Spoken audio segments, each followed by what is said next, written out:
오늘 저희들에게 주시는 하나님의 말씀은 신약성경 누가복음 3장 21절로 22절까지 말씀이 되겠습니다. 누가복음 3장 21절로 22절까지 제가 21절을 보겠습니다.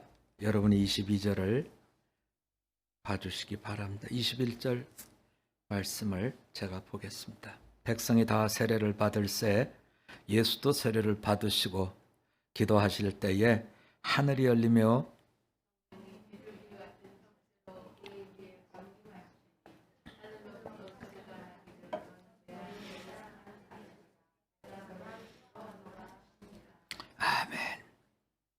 오늘 주신 말씀의 제목을 세례를 받으신 예수님, 이런 제목을 붙였습니다.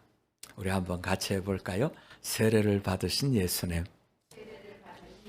우리가 어떤 일을 결정할 때 이거를 해야 되나, 하지 말아야 되나, 나가서 씨를 뿌려야 되나, 아직 더 기다려야 되나, 추수를 해야 되나, 아니면 더 미뤄야 되나, 이 시기를 우리가 조절하는 일이 기도하면서도 늘 만만하지는 않습니다. 예수님께서 12살 때 부모님하고 같이 예루살렘에 올라가죠. 잊어버렸다가 다시 찾게 되고 그 뒤에 돌아와서 부모님을 잘 섬겼습니다. 그리고 오늘 사건이 있고 그리고 나서 공생애를 시작하고 난 뒤에 가족들이 찾아오죠. 미쳤어. 왜 그러고 살아? 이러면서 데려가려고 오지요. 자, 해석이 서로 다른 겁니다. 예수님은 공생애를 시작하는데 가족들은 아니라는 거지요. 이유는 명확해요. 지금 예수님 가정의 가장은 예수님이거든요. 그 예수님은 상당히 이름이 알려져 있던 목수고 예수님께서 만든 그 모든 제품들은 그 당시에 상당히 인기가 있었다 그래요. 그러니까 이런 뛰어난 목수가 갑자기 생활을 포기하고 내가 하나님의 나라를 이 땅에 세우겠다 해서 선지자처럼 나가버리니까 그 가정은 궁핍해질 수밖에 없고 가족들은 왜 이러는 거야 하는 생각을 가질 수밖에 없겠죠. 그럼에도 불구하고 예수님은 이제부터는 내가 공생애를 시작한다, 이렇게 결정을 했다는 거예요. 그러면 자, 어떤 일을 결정할 때 예수님은 어떻게 그 결정을 하게 됐는지를 우리가 볼 필요가 있다는 거죠. 목회를 하다 보면 가끔 이런 분들 만나거든요. 목사님, 저 하던 이 일을 그만두고 신학을 하겠습니다. 그럼 제가 여쭤보죠. 하나님으로부터 무슨 사인이 왔어요? 신학교 가라고? 목사가 되라고? 그러면 이제 설명을 장황하게 해요, 저한테. 그런데 제가 보면 그건 사인이 아닌데? 하는 생각이 들 때가 있어요.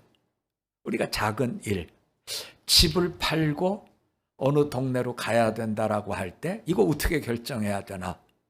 아이를 학교를 보내야 되는데 의대를 보내야 되나? 아니면 공과대학을 보내야 되나? 이걸 어떻게 결정하나? 이런 결정해야 되는 일들이 많은데 예수님은 어떻게 공생애의 출발을 결정할 수 있었는가 하는 것이 이제 오늘 저희가 같이 나누려고 하는 말씀입니다. 당시에 탑스타는 예수님은 아니에요. 당시에 탑스타는 세례 요한이죠. 그 사람들이 세례 요한을 보면서 저분이 메시아일까? 이렇게 생각했다는 거예요. 네. 이유가 있죠. 세례 요한은 집안이 좋아요. 세례 요한은 태어날 때부터 기적의 역사 가운데 태어났어요. 우리가 부정을 타면 제사장은 죽어버리죠. 그래서 제사장의 옷을 밑에는 방울을 단다 그러잖아요. 제사를 지내면서 방울 소리가 안 나면 죽었다지요. 그런데 그 아버지가 제사를 지내러 지성소에 들어갔는데 뭔가 이상한 일이 생기긴 생겼는데 나왔는데 말을 못 하더라는 거예요. 죽었어요, 안 죽었어요? 안 죽었죠. 그래서 사람들은 하나님이 간섭하셨구나 이렇게 생각한 거죠. 부정 탔으면 죽어야 되는데 뭔가 희한한 거예요. 그래서 애를 낳게 될 때 그 가정이 가지고 있었던 여러 형편으로 보면 애 낳을 수 있는 형편이 아니었잖아요. 아버지도 나이 많고 엄마도 나이 많은 무슨 애예요. 그런데 아기를 낳았다는 거예요. 그런데 더 이상한 건 애 이름을 뭐라고 지을까요? 그랬더니 그 집안에는 그런 이름 가진 사람이 없는데 요한이라고 짓자 해서 요한이라고 지었다는 거예요. 어쨌든 간 이런 일은 아버지는 제사장이요 엄마는 아론의 가문의 제사장 집의 딸이었기 때문에 기적의 역사가 상당히 소문이 나 있었고 나이 많은 부부가 애를 낳았고 이분들은 워낙 정결하게 살았고 깨끗하게 살았던 분들이라 사람들은 알고 있었는데 여기에다가 세례 요한은 공생애를 시작하기 전에 광야에 나가서 사람들의 세속화된 모습과는 전혀 다르게 살았기 때문에 사람들은 이 사람이 메시아인가 그리스도인가 이런 기대를 했다는 거예요. 그런데 이렇게 세례 요한이 사람들의 기대 속에 일을 할 때 세례 요한은 무슨 얘기를 하냐면 내 뒤에 메시아가 온다. 그런데 나는 그분의 신발끈, 신들매라 그래. 신발끈도 내가 풀 수가 없다.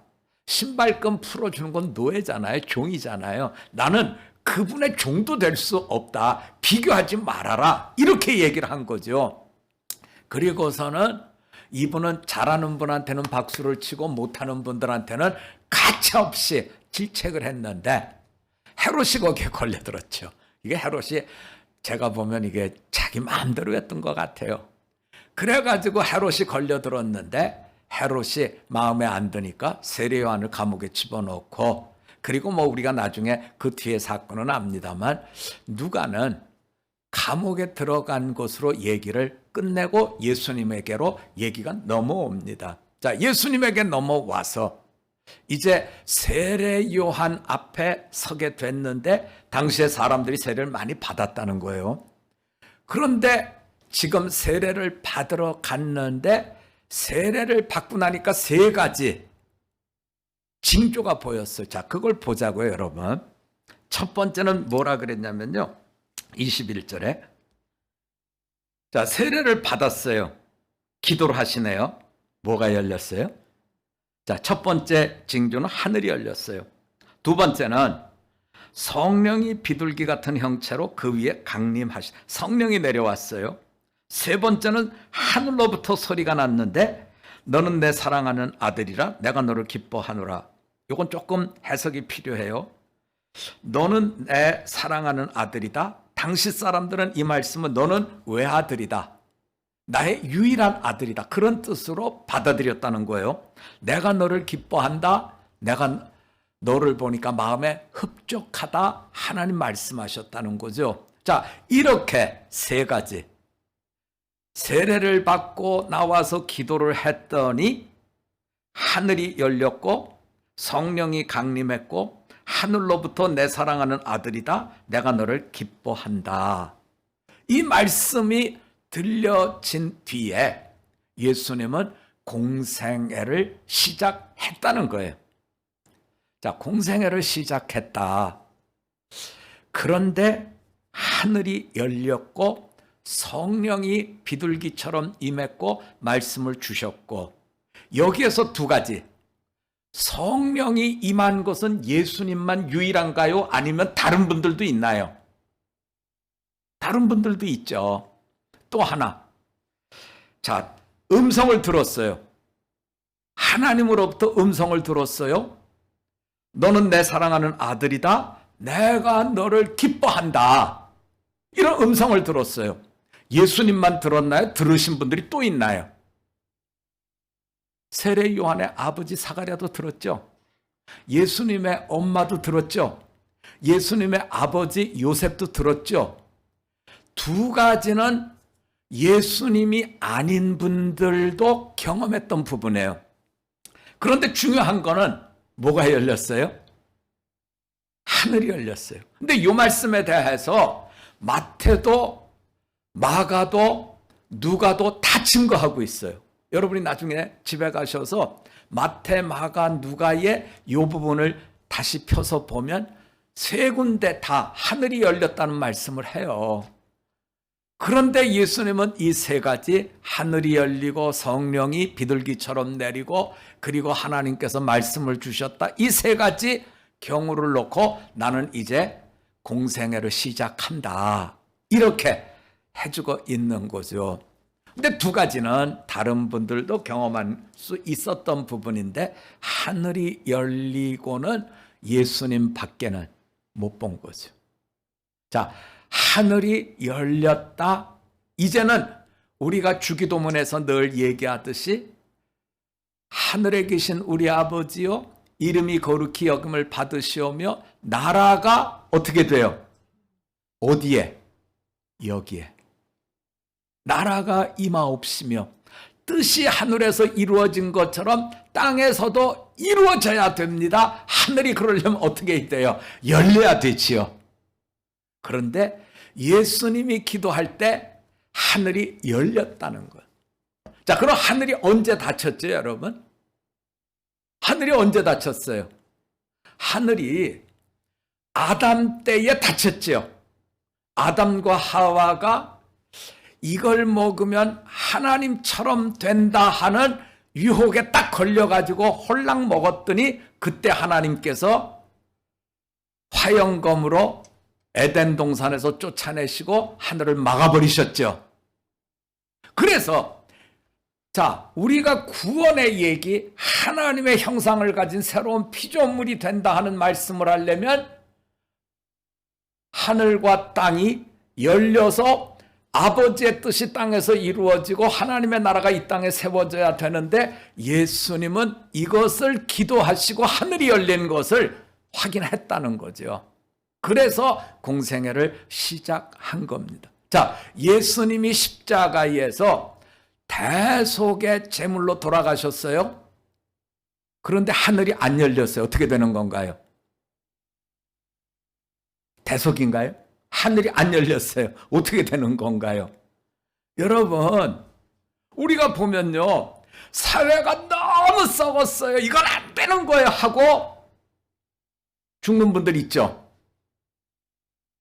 하늘이 열렸어요, 안 열렸어요? 이게 열리지 않으면 그걸 뭐라 그래요? 세상에 의로운 사람의 죽음이지 대속의 죽음은 아니죠. 자, 대속이라고 하는 것은 어떤 중요한 모습을 가져야 되냐면 하늘에서 너의 죽음을 다시 말하면 대속의 죽음으로 받아줄 수 있는 사건이 생길 때 이 부분이 허락되었다, 이렇게 되는 거죠. 우리가 잘 아셔야 돼요, 여러분. 왜 박흠모 목사는 광화문에 가서 으악 이거 안 하세요? 그러면 광화문 가서 으악 하려면 뭐가 열려야 돼요, 여러분? 하늘이 열려야죠.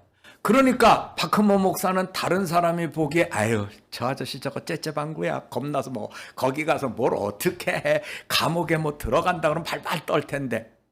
물론 그럴 거예요, 저는. 하지만 여러분, 더 중요한 건 내가 겁쟁이다, 박흠모 목사가 쪼잔하다, 이게 중요한 게 아니라 여러분, 거기 가서 우리가 이걸 하려면 중요한 것은 뭐가 있어야 돼요? 하늘이 열려야 되는 거예요, 여러분.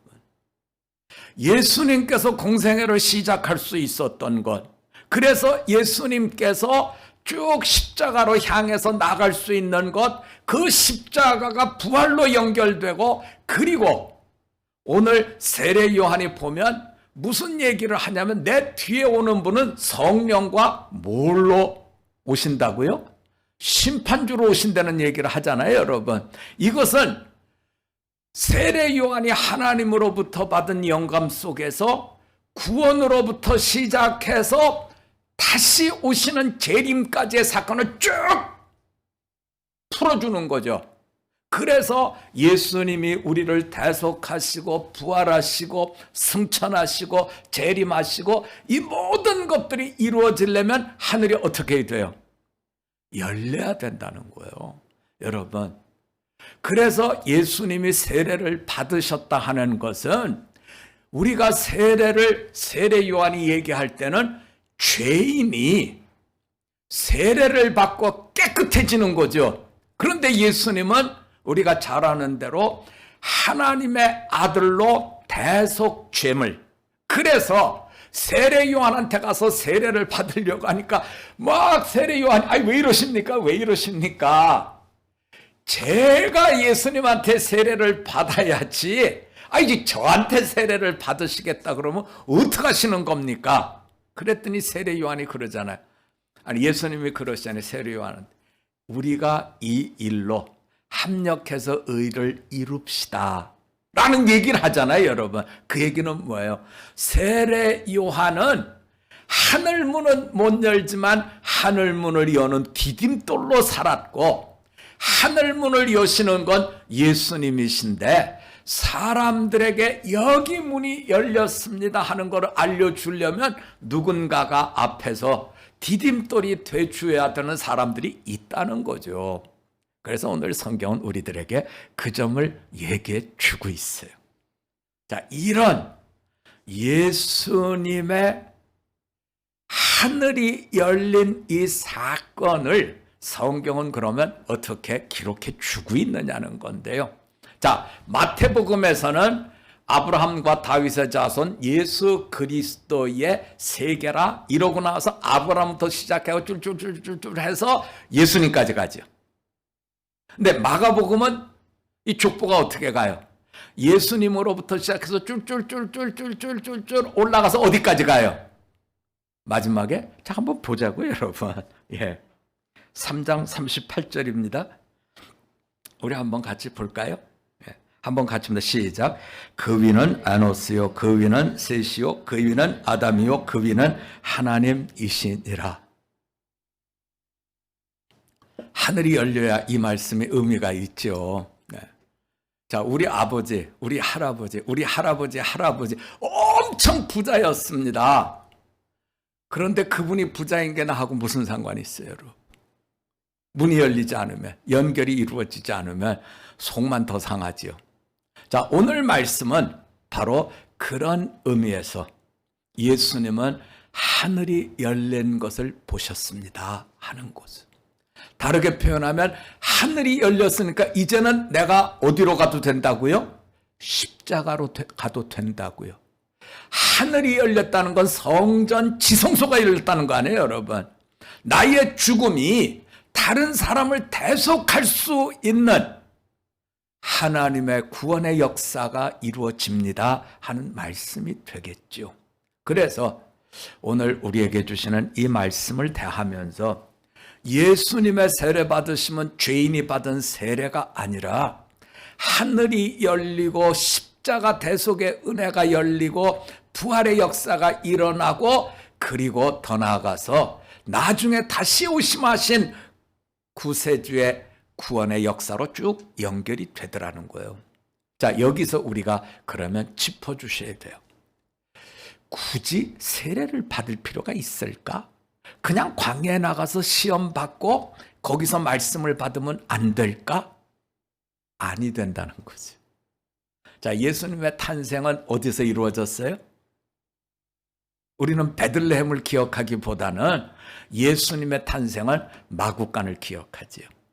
마구간이라는 이야기는 예수님이 낮아졌는데 어디까지 낮아졌다고요? 어디까지? 사람으로서는 더 내려갈 수 없는 짐승을 방불케 하는 데까지 낮아졌다고요. 자, 예수님께서 지금 세례를 받으셨다는 건 낮아졌는데 어디까지 낮아졌다고요? 예수님의 별명 임마누엘, 내가 너희와 함께 하리라 하신 죄인들의 자리까지 낮아졌다는 거죠. 그래서 하늘이 열리고 세례 요한을 통해서 회개하라 천국이 가까웠다 디딤돌이 놓여지고 주님께서 천국의 문을 열어놓으신 이 역사 속에 구원의 길을 가게 하는데 중요한 게 한 가지 있어요. 사람은 아무리 깨끗하고 정결해도 독선적인 모습을 갖고 있으면 그것을 받아들이나요? 안 받아들이나요? 안 받아들여요, 여러분. 사람이 공감할 수 있는 길은 바로 낮아지고 낮아지고 낮아지는 겸손 속에 있더라는 거예요. 여러분이 신앙생활 하면서 저분은 참 말씀도 어쩌면 저렇게 잘 알지?